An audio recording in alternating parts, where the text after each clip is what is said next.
Tere kõigile, kes te olete täna siia kokku tulnud. Ma olen teile kõigile väga tänulik, sest me teame, et see ei ole enam lihtne. Ma ise mäletan neid meeleavaldusi, millest ma olen osa võtnud, kus on olnud siin platsi peal tuhandeid inimesi. Aga ajad on muutunud ja nii palju, kui ma olen inimestega rääkinud, see valitsus, kelle kohta on siin täna plakat, aitab 13% valitsus, tegelikult neil on olnud isegi ka veel väiksem see number ja see kõigub, aga ütleme seal sellises suuruses ta on. Nende tegevuse tulemusena inimesed lihtsalt kardavad. Ja kui ma vaatan seda, kuidas ma ütlen, jutupunkte, mille pärast teie isiklikult olete täna siia kokku tulnud, siis kõikide nende jutupunktide üks põhjus, ma mõtlesin selle üle, et millest ma rääkima hakkan, need kõik on väga olulised, aga üks juurpõhjus, miks me oleme siia jõudnud ja miks on ka see 13% valitsus meil praegu võimul, see on väga lihtne, see on küsimus riiklikust suveräänsusest. Ja ükskõik, mis teemasid me hakkame siit praegu niimoodi minema, ei LGBT sundpropagandale koolides ja ühiskonnas. Kus see tuleb? Eestlased ei ole kunagi seda tahtnud. Eestlased ei ole kunagi seda, selle peale isegi mõelnud. Meil on ainult kaks sugu, mees ja naine. Olete nõus? Õige. Kus see tuleb?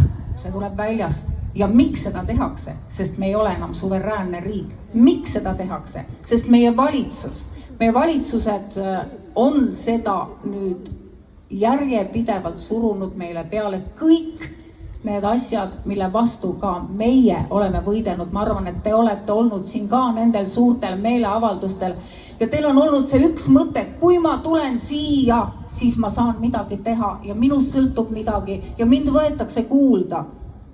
Aga nüüdseks on selge, et see ei ole nii. Ja põhjus on väga lihtne. Me ei ole suveräänsed. Meie valitsus, kõik valitsused peale 2021.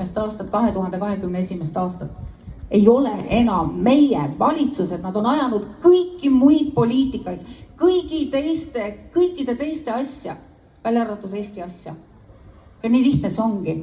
Ja sellepärast me oleme praegu siin sellises olukorras, nagu me oleme. Ja mul on hea meel, ma ikkagi kordan veel kord üle, mul on hea meel, et teid on kas või niigi palju siia kokku tulnud. Siin platsi peal on olnud päris palju erinevaid meeleavaldusi. Ma ütleksin, et see on üks rahva rohkemaid kõikidest nendest. Päriselt ka. Ja mina väga selgelt näen seda murdepunkti. Kalle rääkis enne COVID-i perioodist. Ja ma arvan, et me kõik elasime selle üle, meil kõigil on selle kohta oma arvamus. Aga see oli aeg, kui oli viimased suured meeleavaldused, kui rahvas päriselt ka arvas, et me muudame midagi ja et meist sõltub midagi. Aga siis, kui tulid eriüksuslased ja koerad, ja see oli meie oma valitsus, kes seda tegi. Pärast tulid repressioonid, pärast tulid tagakiusamised, pärast tulid jälgimised, jälitamised. Praegu on üles ehitatud ja hakatakse üles ehitama, juba ehitatakse ja seadustatakse tohutud jälgimisühiskonda, mille ainus eesmärk on see, et kui asjad lähevad väga halvaks ja nad lähevad veel väga halvaks, sest et see raamistik, milles meie suveräänsus on meilt ära võetud, on selline, et ta ei lasegi meid enam käsi ja jalgu liigutada ühel heal päeval. Kui see asi läheb päriselt halvaks, siis teid ei ole siin enam kedagi. Ja miks? Sest te kardate. Keda te kardate? Oma enda riiki, oma enda valitsust. Seda sama valitsust, kui see valitsus jätkab, kui 27. aastal, kui kevadel Eesti inimesed ei astu sellele vastu valimistel ja ei muuda midagi. Ja kui siis midagi ei muutu, siis saavad asjad ainult halvemaks minna. Et siis on meil ühel päeval kõigil kruvid kinni keeratud. Meie iseseisvust ei ole enam üldse, meie suveräänsus mis praegu on juba 80% seaduseelnõudest, mida meie siin menetleme Riigikogu saalis, on Euroopa Liidu direktiivid. Meil ei ole oma seadusandlust, meil ei ole oma valitsust.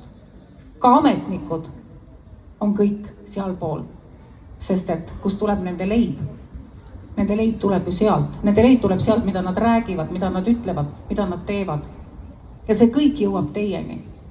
See kõik jõuab teieni.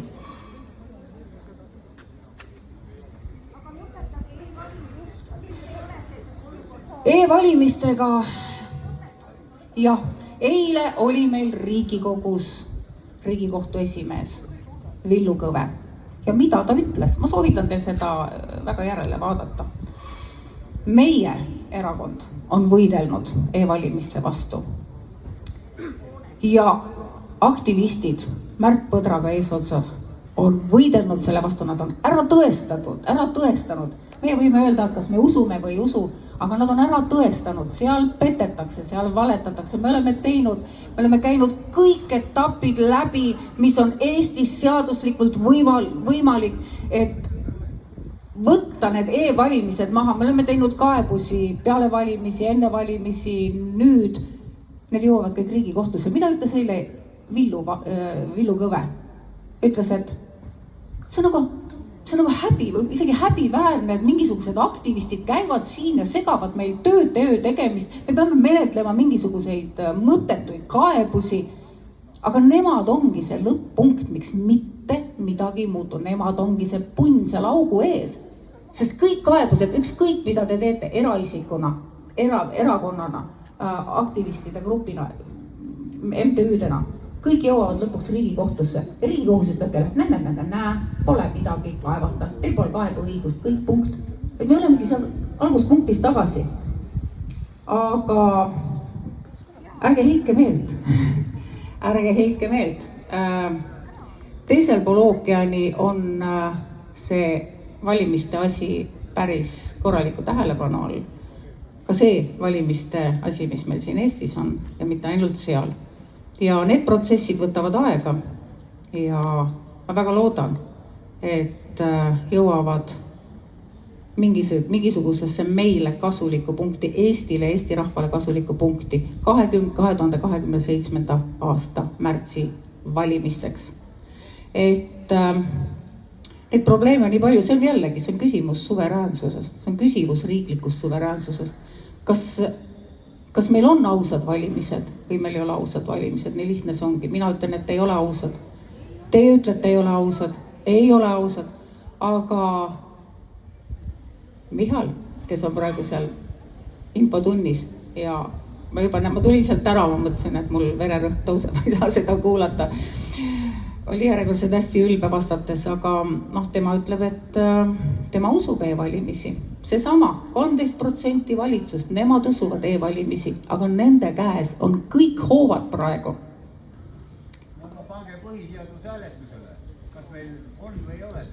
Põhiseadusega on selline lugu, et ega mina ka ei tea, kas meil põhiseadus enam kehtib. Mina väidan, et põhiseadus enam ei kehti, sest et meil on juba, põhiseaduse muutmine on väga keeruline Riigikogu protsess või seadusandlik protsess.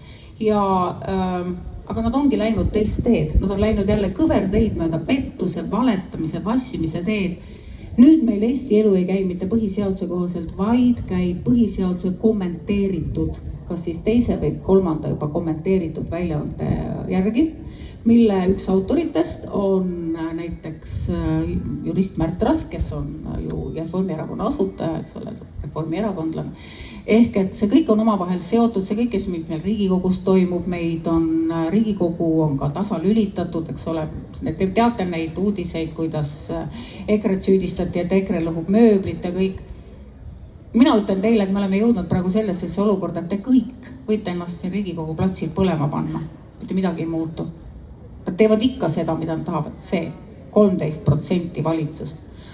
Aga ma ei hakka siin pikalt võib-olla isegi neid kinni hoidma. Ma arvan, et te olete kõige sellega nagu nii nõus, mida ma olen teile rääkinud ja me võiksime teha selliste küsimuste-vastuste vooru, aga see ei ole päris see formaat. Teeme niimoodi, et hõikame nüüd kõik kõvasti.